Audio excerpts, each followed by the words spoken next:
Mga kabibilab, aalis na kami dito sa aming bahay at pupunta na kami sa kalsada at aabang ng tricycle. So, sa tricycle po kami sasakay hanggang sa bayan kasi yung Roro ay Lampas na. launa na. So, na-late kami. Wala nang susunod eh. So, ito ang aming dala. Yes. Yan. Dalawang araw. Mga 2 araw. Sarado namin bahay, nakalak na. Bye-bye muna sa aming bahay at see you in Monday. Monday. So, pupunta na kami doon sa kanila ka-sister. Okay. Dalaw kami, Tijen. Bye-bye. So, nakasakay na kami sa tricycle. Pabayan. Let's go na tayo.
Paris na ata to.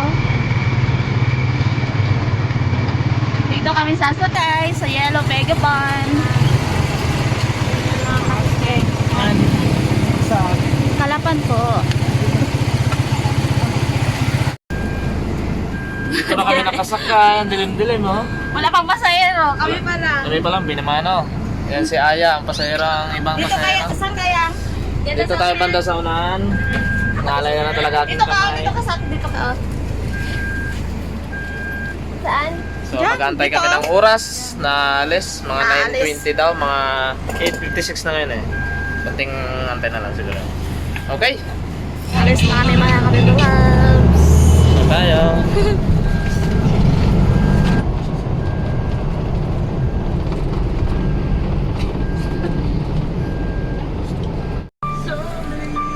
Kumakain ng malagkit na biko na gawa pa kahapon. Gutom. Gutom ang Kimberlab. Kasi matangali na eh. Hindi pa kami nakarating. Kalahati pa lang. Kalahating bayan. Bali may ilang bayan pa. No? Malayo pa. Kain. Sarap. Ayan mga kabibilab, so baha pala dito sa lugar ng Nauhan. Grabe ang baha at sayang mga palay kasi inanod ng baha. Ayan oh, parang dagat na yung baha. Hanggang tuhod po yan ang baha at grabe parang dagat na, umaalon na yung baha. Kawawa ang mga bahay dahil naapektuhan. At medyo matagal kami makarating kasi stranded. At hindi makakalusot yung mga ibang sasakyan kasi mataas talaga yung baha dito sa Nauhan. Ayan, so madaming sasakyan na humihinto dahil nga di kaya ang baha. Dito na kami bababa. Dito na. Malapit na natin kita si Nana. Si Nanay ay dyan daw sa Robinson. So, bababa na po kami dito sa may Robinson. At andyan na rin si Nanay na naghihintay sa amin kasi sinundo niya kami at baka daw maligaw sa papunta doon sa bahay ni ka-brother Ed. Ayan si Nanay. So, na-miss ang mga apo. So, ngayon ay sasakay kami ng tricycle papunta sa bahay ni ka-brother Ed. Sakay na tayo sa tricycle. Punta na tayo sa bahay ni Brother Ed. Si Brother Ed ay pauwi din. Galing sa ibang lugar. Mag-duty sa ibang lugar.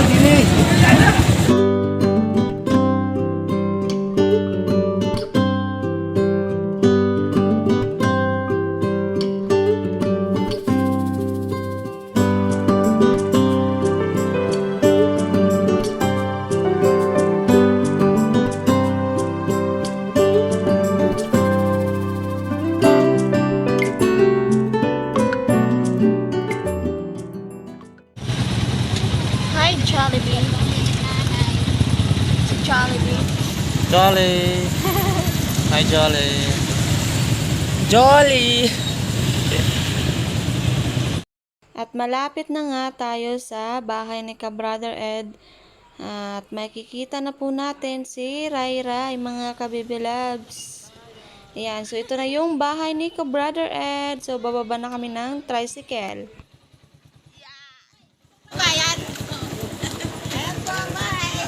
Yan ang bahay. Ang kanyang kotse, oh. Hi, sir. Tara, tara, pasok. Nagaulan, nagaulan. Hello. Yung kotse ni ka-brother daw. Ayan ang kotse namin. Yung kotse. Basa. Ay, grabe, basa. Walang kahirap ang ano. Ay, matindi ka lang ulan dyan, ay? Matindi. Sabing ulan sa loob. At hindi daw maingay kasi dito si Baby Rai, si Nanay. Hello! Hello, Dito, Nay. dito yung aming mga Kumusta? kids. Yes. Blooming talaga si nanay. Overflowing na yan. Wala pa si ka-brother Ed. Papasok ko tayo, ah. Pasok tayo dito.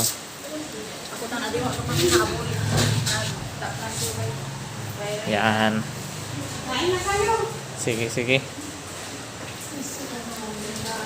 Uy, Ana, anong style yan ngayon yan? Ano ka, Ana? Magpasok ko dun. Uy! Ano yan? Doon na. Bagong dating at kakain daw kami mga kabibilabs. Kakain kami sa luto ni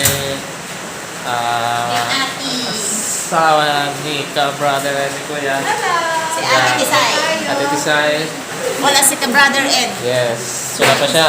Naka-on the way pa din. Nasa Jinsan pa. Ah, yun. Jinsan pa kasay? Sa barko na? Wow, gusto ko to. Ano nga yan? Ano yan? Sinigang na Uy! pork. Yan ang sabi ni nanay ng Violet. Ano yan? Kamote? Kami walang nagdala. Kami chicken. Oh, gutom na. Ay, kakain muna kami. Ang mga yan ay kailangan kumain na. So, ginutom ako pag kita ko naman sa ulit. Ay, gutom ka lang ate. Parang nahihilo na. Okay. Ayan. Kain muna kami, mga katuglabs. Muna natin. Ayan, si ka-brother Ed, nandito na. Kakarating lang. Papasok si ka-brother Ed. Papasok siya sa aming bahay. Ay, yung baby, oh. Laro-laro baby. Yan, yung baby Ray, oh. Si baby Ray. Ay. Ay, kaya. Hala. Ang baby Ray, ang baby Ray. Aray. Ano, oh? No. Hindi ka gina. Ang cute. Okay. Dito. Go mga ka-brothers! Go mga ka-sisters! Hello mga kabebe. Say bebe. Mga kabibilabs, so dito na kami ngayon sa kwarto. Dito kami nilagay ni Brother Ed sa kanyang isang kwarto. So, Ang ganda ng kanyang kwarto. Oh. Yun, may aircon pa. Pagkatapos na namin kumain and then dumating na din si Kuya Ed. Kaya magpapahinga daw muna kami. Tulog na din si Yes. ka-brother Ed. Pagod. Pati ako Pagod pagod eh. kasi si Brother Ed ay galing sa Jinsan. Ang layo pa ng Ang layo pa ng no? travel. So, ngayon ay magpapahinga muna kami mga kabibilabs dahil pagod sa biyahe. Sakit ang aking ulo kasi Pagod eh. Pagod. sa aircon, pagod. Ikaw ng mata ko. So, at yun lang mga kabibilabs. Abangan nyo po ang next video mga kababalag. Celebration ng birthday namin ni Nanay tomorrow. Yes. Yan. And then, gagala kami, magsha-shopping para sa aming dream house, sa new house na mga kailangan sa bahay. So, okay. So, abangan nyo na lang po bukas. And the next day, So, anong oras ngayon? Mga 3 p.m. ang alin? Ang oras ngayon? Pa 4 na. Mapuro na. Kaya tulog ang lahat na eh. So, tulog na din kami. Pagod. Ayan, pagod talaga mga kabilos pag nagabiyahe, no? Matindi talaga ng gabi. By 5 hours tayo mabiyahe, no? 5 hours ata. Kasi 9 tayo naggaling Bulalakaw, tapos 5 Dumating ay mga 3. 3. Mm. Oh, grabe. So, yun Yun, mga mga kabilogs. kabilogs. Salamat.